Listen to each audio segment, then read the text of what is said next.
What is up, everyone? This is me, Mukesh Nedugan. We are back with another one. Yo, guys, news लेके आया हूँ मैं, news लेके आया हूँ और जानबूझ कर लेके आया हूँ और मैं ये करता रहूँगा, मैं ये बोलता रहूँगा बिकॉज जो नकली वाले हिप हॉप ऑडियंस है वो लोग अपनी गंदगी फैलाने में कोई कसर नहीं छोड़ रहे, तो मैं अच्छाई फैलाना में कोई कसर नहीं छोड़ूंगा। ठीक है, काफ़ी सारे जो नकली वाले हिप हॉप ऑडियंस है, जो असली हिप हॉप ऑडियंस का दावा करते हैं, वो लोग बोलते हैं कि Emiway is not a rap artist bro, Emiway is not a hip hop artist.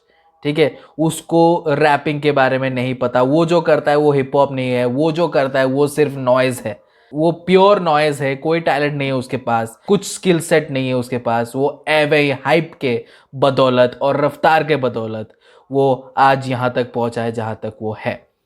ठीक है, ये असली हिप हॉप ऑडियंस का कहना है कि रफ्तार की वजह से, हाइप की वजह से वो यहां तक पहुंचा है। कुछ असली हिप हॉप ऑडियंस जो है वो ये बोलते हैं कि हाइप की वजह से पहुंचा है, रफ्तार की वजह से पहुंचा है। लेकिन कुछ ऐसे ऑडियंस है जो क्रिटिसिज्म के आड़ में, रिव्यू के आड़ में सिर्फ और सिर्फ हेट्रेड फैला रहे हैं इस बंदे के खिलाफ। क्योंकि मैंने आपको बोला है एमीवे एक सॉफ्ट टारगेट है, क्योंकि वो सबसे ऊपर है, नंबर 1 पे, इसलिए वो सॉफ्ट टारगेट है और उसके खिलाफ चलाया जा रहा है ये मुहिम, ये कॉन्स्पिरेसी। ठीक है, अब ये लोग ना ही उसके गाने को ब्रेक डाउन करके लेजिट क्रिटिसिज्म कर रहे हैं, ना ही ये किसी और आर्टिस्ट के साथ कंपैरिजन कर रहे हैं, ये सिर्फ और सिर्फ हेट फैला रहे हैं, हेट फैला रहे हैं। इनके आर्ग्यूमेंट का, इनके डिबेट का, इनके पॉइंट्स का कोई सर पैर नहीं है, कुछ नहीं है। ठीक है, आप जब इसको एनालाइज करने जाओ आपको कुछ नहीं मिलेगा, कुछ नहीं मिलेगा आपको। ठीक है, मैंने किया है, टाइम वेस्ट किया है मैंने, और कुछ नहीं मिला है, इनका सर पैर कुछ नहीं मिला है। और ये ट्रोल करते हैं, ये मेरे को भी ट्रोल कर रहे हैं, पता नहीं क्यों, बट करो, मेरे को कोई फर्क नहीं पड़ता, मेरे को कुछ फर्क नहीं पड़ता, आप ट्रोल करो मेरे को। ठीक है, मेरे को कुछ नहीं फर्क पड़ता। आप अगर ये वीडियो आके देख रहे हो, मेरा व्यूज बढ़ रहा है, थैंक यू वेरी मच मेरे व्यूज बढ़ाने के लिए। आप अगर जाके कमेंट कर रहे हो, thank you very much for commenting. लेकिन मैं किसी को हेट नहीं देता। आप जिस आर्टिस्ट को सपोर्ट कर रहे हो, मैं उस आर्टिस्ट के खिलाफ कुछ नहीं बोला हूँ। जब भी वो अच्छे ट्रैक्स निकाले मैं अच्छा बोला हूँ, जब भी मुझे लगा है नहीं इनकी पोटेंशियल कुछ ज़्यादा है, इस ट्रैक से बेटर है, इस ट्रैक से बेटर वो कर सकते हैं, तब वो भी मैंने बोला है। हेट मैंने किसी को नहीं दिया है, और मेरे क्रिटिसिज्म जो है वो कंस्ट्रक्टिव होते हैं कि आप काम कर सकते हो इन सब चीज़ों में। इसका मतलब ये नहीं कि मैं एक प्रोड्यूसर हूँ, मैं एक रैपर हूँ और मैं सारे टेक्निकलिटीज जानता हूँ। नहीं, मैं नहीं जानता हूँ। हर्षा भोगले एक कमेंटेटर है, दैट डजंट मीन कि वो उसने फर्स्ट क्लास क्रिकेट खेला है, उसने इंटरनेशनल क्रिकेट खेला है, उसके तगड़े रन्स है, उसके तगड़े विकेट्स है और वो सब चीज़ों के बारे में बोल रहा है। नहीं, ही इज़ अ कमेंटेटर। वो एनालाइज करता है क्रिकेट को बहुत ही अच्छी तरीके से और बहुत ही अच्छी तरीके से उसको कन्वे भी करता है जो वो फील करता है। As a viewer, as a cricket analyst, वो बहुत ही अच्छी तरीके से ब्रेक डाउन करता है सारी चीज़ें, सारे स्टैट्स, सारे इंफॉर्मेशंस को अपने अंदर रखकर वो बहुत ही खूबसूरती के साथ कमेंट्री करता है। इसीलिए we respect Harsha Bhogle. That doesn't mean कि उसने क्रिकेट खेला है, लेकिन वो क्रिकेट के बारे में बहुत कुछ जानता है। Same here, same here. मैं एज अ लिसनर्स पर्सपेक्टिव, मैं जो सुन रहा हूँ वो मैं बोल रहा हूँ। अगर मैं कोई ट्रैश सुनूंगा मैं ट्रैश बोलूँगा, अगर मैं कुछ मास्टरपीस सुनूंगा तो मैं मास्टरपीस बोलूँगा। और आप लोग आके ट्रोल कर रहे हो, हेट कर रहे हो, इसका मुझे कुछ फ़र्क नहीं पड़ने वाला, कुछ फ़र्क नहीं पड़ने वाला। और ये लोग बोल रहे थे कि एमीवे जो करता है वो हिप हॉप नहीं है। कोई तो आके कमेंट में मुझे बोला कि मैं 40 साल का हूँ और मैं हिप हॉप प्रोड्यूसर हूँ, मैं हिप हॉप करता हूँ, एंड जो एमीवे करता है वो हिप हॉप नहीं है। सो रॉस द 59 को आप क्या बोलोगे? जिनका कोलैब आने वाला है एमीवे के साथ, वर्क इन प्रोग्रेस है, उनका आप क्या बोलोगे? उनको आप क्या बोलोगे? Royce the 59 doesn't know how to rap? क्या रॉयस द 59 को नॉलेज नहीं है कि कौन हिप हॉप आर्टिस्ट है? क्या वो ऐसे ही आंख मींच कर कोलैब कर रहे हैं? आपका कहने का मतलब ये है कि रॉयस द 59 को पता नहीं कि कौन अच्छा आर्टिस्ट है, मैकल मोर को पता नहीं कि कौन अच्छा आर्टिस्ट है, डैक्स को पता नहीं कि कौन अच्छा आर्टिस्ट है। स्नूप के कंपनी को पता नहीं है कि कौन अच्छा आर्टिस्ट है, वो किसको जाके अप्रोच कर रहे हैं, तो इन सबको पता नहीं है कि कौन अच्छा आर्टिस्ट है, लेकिन हमारे जो असली हिप हॉप ऑडियंस है उनको पता है कि कौन अच्छा आर्टिस्ट है, वो कमेंट्री कर सकते हैं। रॉस द 59 का जब कोलैब निकला था कृष्णा के साथ, $$ के साथ, तब सब लोगों ने बोला था this is a W for Indian hip hop, और मैंने भी बोला था this is a W for Indian hip hop. पर मेरे बोलने में और उनके बोलने में बहुत फर्क है, क्योंकि I meant it when I said Ross the 59 के साथ जब कोलैब हो रहा है हमारे एक इंडियन हिप हॉप आर्टिस्ट का, that is a big leap, that is a big move. और मैं बहुत खुश हूं कि कृष्णा एक टैलेंटेड लिरिकल आर्टिस्ट है और वो कोलैब कर रहे हैं रोज द 59 के साथ, because Royce the 59 is a beast, he is a lyrical beast, और उनके साथ कोलैब करना is just next level bro. और हाई रेस के साथ भी वो कोलैब किए, और फिर किंग क्रूकेट के साथ भी उन्होंने कोलैब किया, और टेक 9 के साथ भी उन्होंने कोलैब किया। तो कोलैबोरेशंस बहुत अच्छे थे, और सारे के सारे डब्ल्यू, क्योंकि सब में कृष्णा ने बहुत तगड़े तगड़े वर्स दिए थे, सब में डब्ल्यू है, सब में वो सारे ट्रैक्स डब्ल्यू है मेरी तरफ से।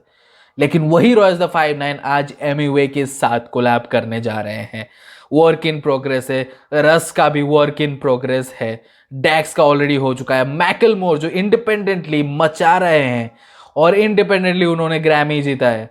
काफ़ी सारे लोग बोले कि ओके ये तो मतलब लग गया, एक डैक्स के साथ भी उन्होंने बोला कि लग गया, डैक्स तो वैसे भी नॉर्मल सा आर्टिस्ट है। डैक्स नॉर्मल सा आर्टिस्ट, अगर आप सोच रहे हो कि डैक्स एक नॉर्मल आर्टिस्ट है, then you have issues, then you have issues in your brain bro, you have issues in your brain, you need to find a neurosurgeon, that's what you need bro, you need to find a neurosurgeon bro, you have issues in your brain।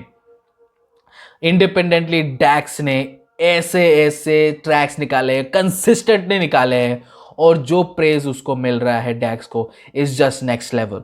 और जब independent versus independent, independent featuring independent हुआ था शुरुआत में, क्योंकि डैक्स को उसी track से आई बिन दैट, ये एमवे को जरूरत नहीं थी, ये डैक्स को जरूरत थी, ये पुश, ये किक, ये डैक्स को जरूरत थी, क्योंकि after that he just took off, Dax just took off.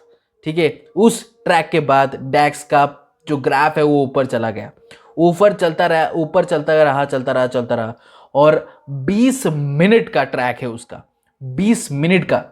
ठीक है, आप एक रैपर मुझे बता दो जो 20 मिनट स्पिट कर सकता है वन टेक वीडियो, और वो भी बार्स के ऊपर बार्स के ऊपर बार्स।